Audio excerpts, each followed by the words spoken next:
Anywho, that would be it for our shopping spree. Levers poking me with things. Go away, fish.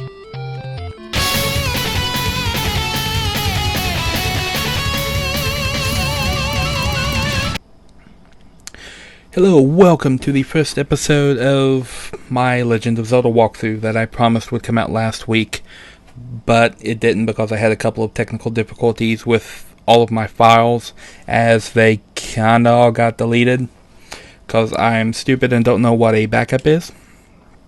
Anyway, let's get started. The first thing you want to do is go get the wooden sword. This will probably be the quickest part of the entire thing, because it's just laying right here. The only reason you wouldn't want to get this is if you're doing a swordless run, which is kind of a special challenge that people have created for this game. I may cover that later, but I'm not going to do it right now. This is intended to be a 100% walkthrough for the game. That is that I'm going to pick up all of the items. I'm not going to be visiting every room of every dungeon or every cave on the overworld. I'm just going to be going through and picking up all of the items in the game. Some people may call that cheating for 100% run, but if I actually sit here and showed you all the different caves, this thing would take forever. I'm already going to be taking longer than most people do when they're playing through this game. My original footage clocked it in at about 8 15-minute episodes, roundabout, to show you everything that was going on with it, which is not really a good time as far as speedrunning is concerned. But yeah, not really going for that. One of the other questions that people have asked already, friends and family members who told me I should start doing LPs, is why I decided to do live commentary over post commentary, which may be a little better for a game like this. To break my train of thought, bomb the wall right here, second tile over, after you get the bombs. And you get your first 3 heart containers just sitting here. Always pick the heart container, never the red potion, because you can buy those later. If you follow me by the end of this video, you'll be buying the red potion anyway. So yeah, why I decided to do live commentary. That was horrible. I find live commentary adds a little bit of realism to the game that you typically don't get with post commentary. It feels a little bit too perfect, and every time I've watched a video walkthrough of a game where somebody did stuff in post, it was kind of hard to follow along when I was actually playing the game, because what happened to me was usually completely different than what happened to the guy playing the game.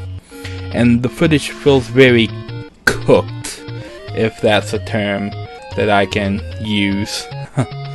As in, it feels like they just did take after take after take till they got the absolute perfect run, and it doesn't adequately show what can happen in the game if you are actually playing it and not just sitting around waiting for perfect takes. I've been talking more than actually explaining what I'm out to get. So I've got the little tiles over at the side. I've already made them at this point. I'm gonna go get the life first, which is right over here in the cave. Don't kill me. Please don't kill me. There we go. Yeah, I've already made them at this point because I had them for the original footage that I did. And that footage got scrapped, but I'm still going to use them. I didn't mention about the bombs. Sometimes I usually get the bombs off of a pickup of those blue Octoroks down there on the beach where I was when I got them. If you do not get the bombs there, which it is entirely likely that you won't, because you have to be kind of lucky to get that drop, just keep going to the right and then go up one screen and you'll hit a cave where you can buy them for 20 rubies. After that, you go back to the cave where I got that first heart container and just continue from there. I'll have it marked on that slide. You don't go up this screen. You go over a screen. I don't know what I'm doing. I'm stuck on the ladder. Ladders are hard. And then you go up here and you get the letter. Well, I'll just start explaining things from here instead of trying to back explain things, which would be too complicated. Right, so you get the letter and you show it to the old woman. When I was a kid, I always wondered if this man and woman were married and he was just running away because girls are scary. Yeah, that's what kid me thought when I encountered that old man. Tektites are hard. Anyway, P-hats are hard too. Everything is hard. Right over here, one tile over from that tree, there's a secret passage and a little place where you can get 100 rupees. There's only 3 of these in the first quest, but well, that's better than the second quest because there's only 2 of them. No, there's only 1 of them in the second quest that gives you 100 rupees. I'll be happy when I get the magic shield, so I don't have to worry about that.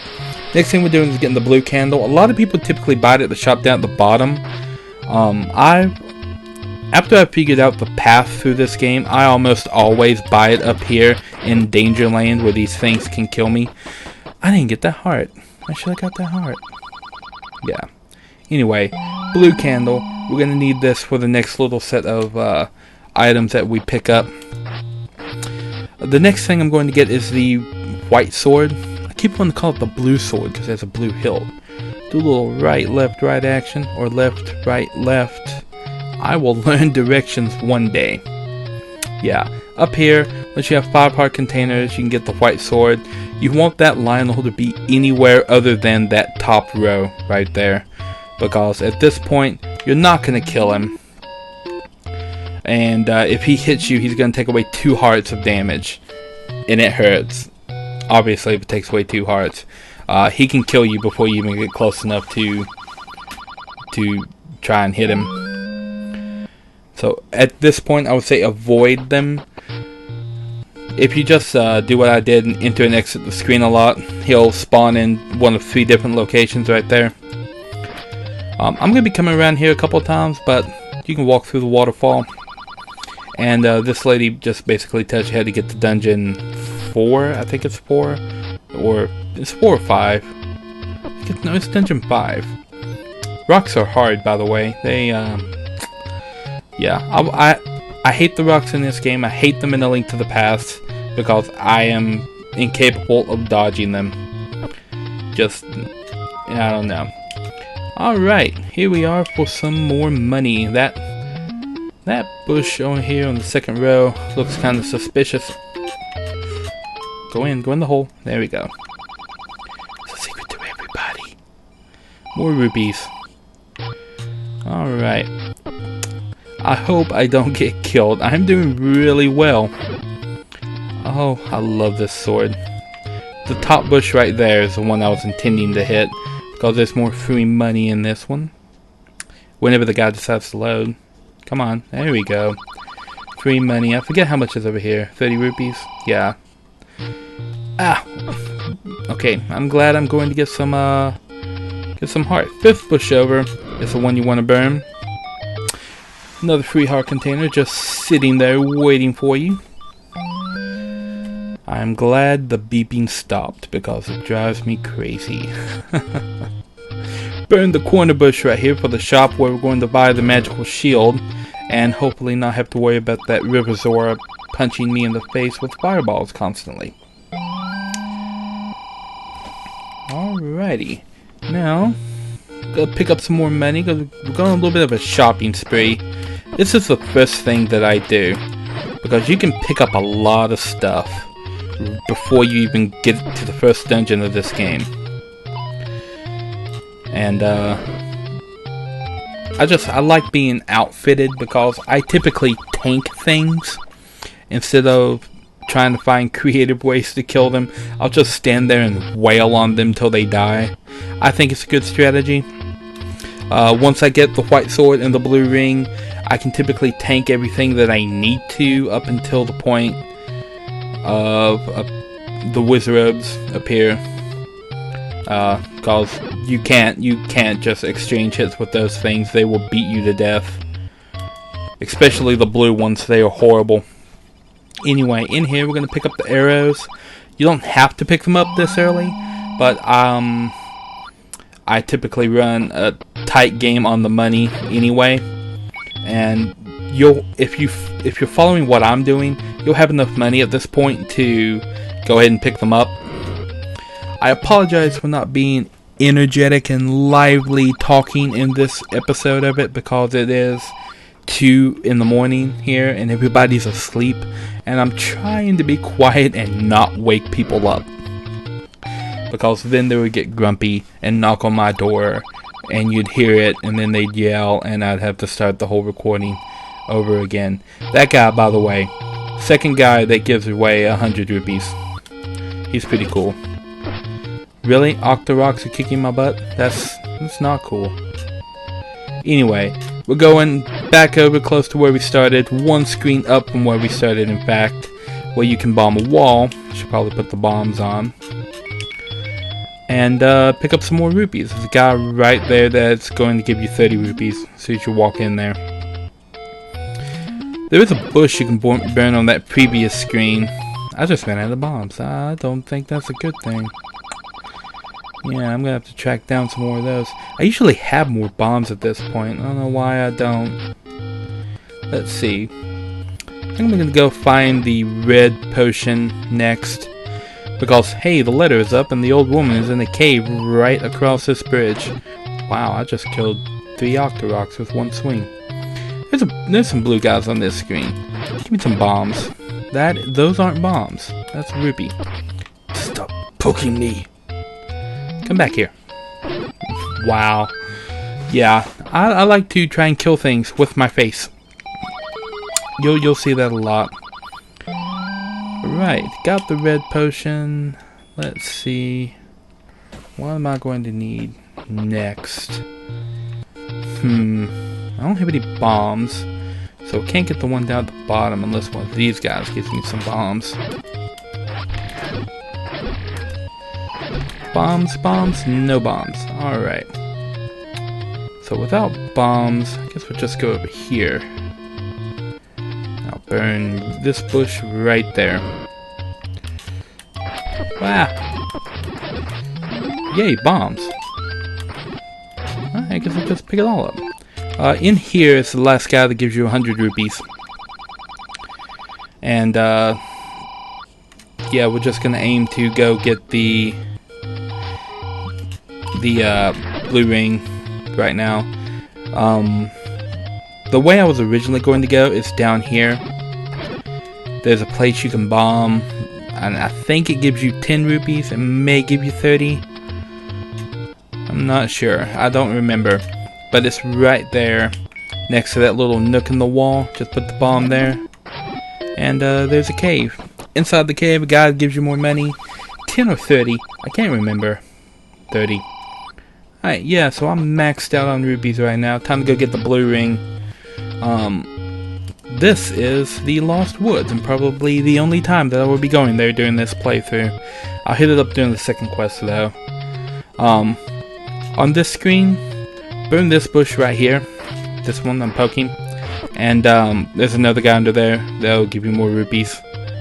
The dungeon is north of this. A dungeon is north of this screen, not the dungeon. There are like 9 of them. If you're running low on health, there's a fairy right here. I think there's 2 of these on the overworld in quest 1. I'm not sure. I don't remember how many there are in quest 2. Anywho, this screen you want to go up. And we're going to buy the blue ring. Whoa! Don't want to get killed. In the first quest, it is fairly easy to make money in the early game. It's a little bit more difficult a little later on. I hate Armos statues because I almost always get hit by them. Once you get this blue ring, things should shape up pretty well. You shouldn't be hurting for anything. I mean that in the literal sense, as you now take half damage than what you took before. So those Octoroks there aren't taking off a half a heart now. They have to hit you twice to take off a half a heart. The game doesn't record a quarter heart damage on your life bar, but it does remember it.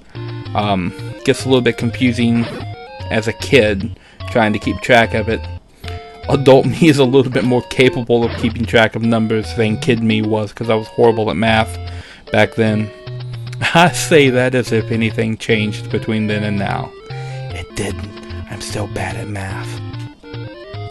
Anywho, that would be it for our shopping spree.